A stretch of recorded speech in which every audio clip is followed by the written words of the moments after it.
Hello everybody. This is, yawning already, sorry. Episode 4 of Healthy Grief. Nothing too crazy. I'm going to try dates plain today. I might have. I just have never actually had just chewing on a date. Don't want that part. I need to get some veggies. I need to go to a better grocery store. But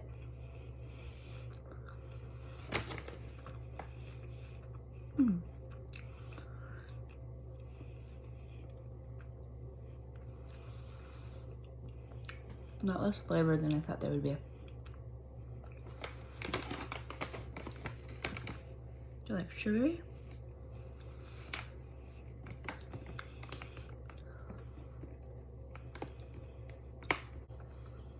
The texture is just not ideal. Very mushy. Okay. Definitely never just ate one of those like that before. All right, let's get cozy. Okay, so I was thinking about what I wanted to talk about today. And I think I want to talk about signs and feeling presence. Yeah. So the first thing that me and my sisters always agree on is, I don't know if you remember in the second episode, I talked about how my mom at one point kind of reached up and she was reaching for somebody. I think that was on Friday, Thursday, before she passed. After that, she was definitely like not with it at all the whole time, pretty much sleeping. It was also interesting after that, our dog that literally was by my mom's side all the time since we got him. So he was by her side at the bed. He walked out of the room after that and he never came back in. So we kind of have like a little bit of a theory that she was in a way gone after that, like her soul. Also, when we were kind of saying our final goodbyes, or each making sure we each had our own time with her, I told her I wanted to make sure that she was okay after she passed and that she got where she was going. And if she could send us a sign that she was good, she was safe. And mind you, this was December, so I asked if she could send snow. Mind you, I didn't see any, I know you're thinking, I didn't see any forecasts. I didn't even pay attention to forecasts at this point. So I have no idea if there was snow in the forecasts. Nothing. Didn't know about any blizzards or anything like that. So none of that I knew of was coming, but I also wasn't paying attention. But she passed on Sunday afternoon. Sunday evening, we got, I'd say, a light snow. And we went out in our coats, ran outside like we were kids, and just twirled in the snow. It was lovely. I have learned not to explain it away, to just embrace it and feel it as it originally came to me feeling. As adults, we can easily explain anything away. I mean, that's why they always say that kids have sixth sense, because they aren't, they're not explaining things away. They don't know better, and that's good in that sense, that you're not like, oh, it could be this, it could be that. I just let it come. It makes me smile, think of her, and move on. That is probably the biggest thing that I tell people when someone they really love passes is don't explain away those signs. There will be signs, and you'll get chills. You will get, like, you will just take a deep breath and feel it. Just embrace that. That is the greatest gift that you can get after they pass, I think. So we got the snow that night after she passed. And ever since, even like random times, if I'm listening to songs that she loved in the car, and I mean, they're good songs, but mind you, they're not like, I have songs that give me chills all the time, but I like look over at my passenger seat and I just get chills. Like I can feel her there. And it's the craziest thing, but I just say, hey, she's here, and that's why I'm getting chills, and it feels different. She's enduring this with me and being with me. A lot of times in my drive home from work, even now, but mostly the first couple years, that's when I cried the most. I'm definitely not in front of people crier. I also probably look like I never have emotions anymore. I'm too good at keeping it in. But I cry in the car when I'm alone. So that's usually when I feel her too, is if I'm having a moment and I get a chill. Like, it's random. There's no reason I should be getting a chill. And I love that. I love that I can feel her. A big one, I'm gonna butcher this story, so I'm very sorry, Jackie. I don't know when it was. Months? Couple months? Half a year? Sometime after my mom passed, had to have been within 6 months. I'm gonna play it safe. Within 6 months after she passed. My mom and my oldest sister, Jacqueline, were so much alike that they butt heads a lot. The rest of us knew it. It was what it was. So we kind of all collectively agreed we all took it really hard, but she was definitely struggling just because it seemed like she didn't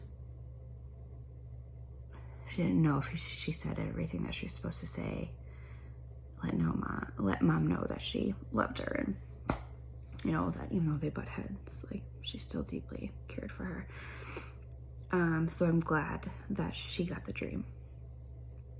So my sister dreamt that she was with my mother, and then there was this little girl, and my mom was walking them through this building that Jackie was like, I've never been here before. It was glass and had like iron bars, but it was all glass. I don't know how to explain that. She's explained it better. I'm butchering it. She's walking him through there, and they got to a specific spot, and that little girl, she said she did like a tumble out, and Jackie like reached for her and was like, Kenny. And my mom goes, don't worry, she's okay. And then they just were facing each other, and my sister broke down and was like, are you okay? Did you have any pain? Are you in heaven? Like, did we do an okay job? And my mom said, you guys did a great job. I felt no pain. Oh God. And I'm so glad that you guys got to be with me. Like, I was telling her all these things. Gave her a hug, said I loved you, and that was kind of the end of it. And my sister was like, it felt so real, like I was there, and she'd never been in a building like that before, so she was trying to like Google it, like, what was this building, like, so weird. So she was Googling it, like, all glass building, but like, like the glass separated, but like metal bars, or when she looked it up, she found a picture of the Louvre in Paris, France. That's where she was. if you don't know anything about the Louvre, you can never, there's no pictures allowed inside. So unless you go, you would never know what the inside looks like. My parents went to Paris, France before 2008. My dad used his work at John Deere used to do trips for them, and so they got to go to Paris. And my mom loved it. I mean, she loved it, and she always said, the Louvre, that's what I loved. So my sister didn't even know where it was. So she's like, how would I have been able to dream of that? You know, because your dreams, you like recreate things. She's never seen that before. So whatever you want to think, you think, but we agreed that she visited my sister that night, and that was her telling her that she was okay, and we did good. And I'm glad she had that dream, because I think she needed it more than the rest of us for herself. That's one of our big stories that we tell outside, but we love it. I mean, it's been a great thing for us to have and look back on. And we're thankful that she was able to tell my sister that. That helped a ton.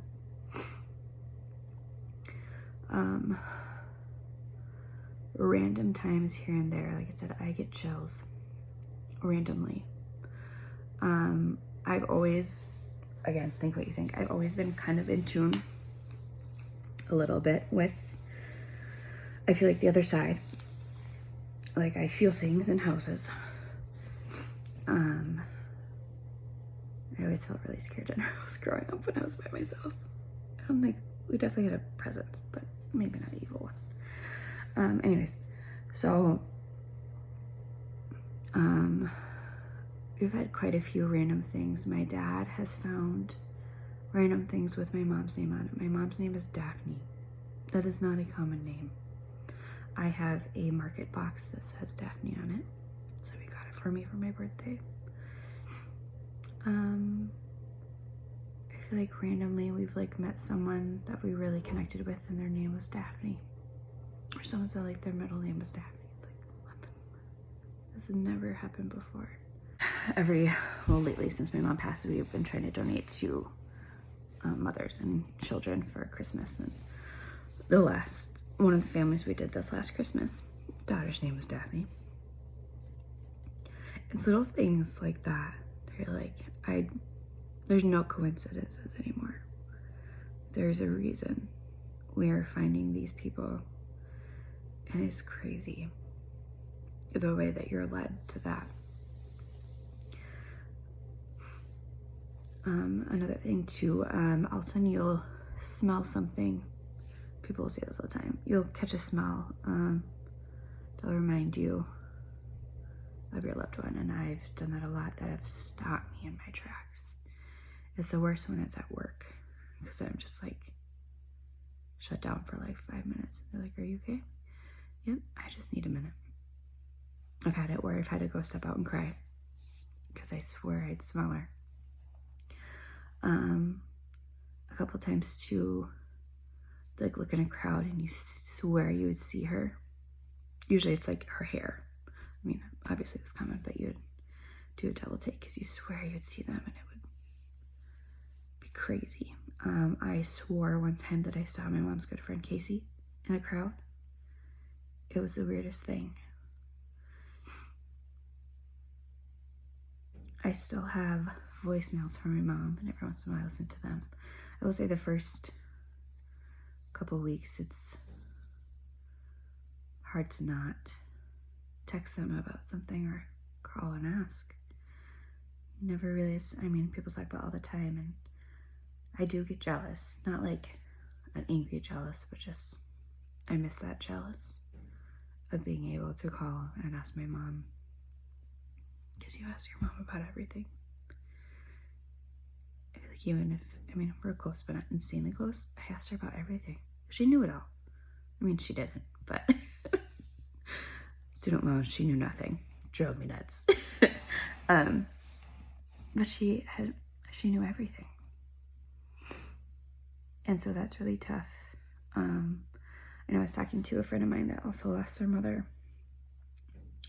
Mother's Day is hard, and yeah, you get jealous, especially the first couple of years. You're the anger and angry, and you're just everybody to shut up about their mom because you don't have yours. And you wish you could be with them to celebrate that or their birthday or something. Or when you see videos or people are like, I'm gonna call my mom. It's like, oh, I have no idea how I wish I could call my mom. Hear her voice. That's why I have the voicemails.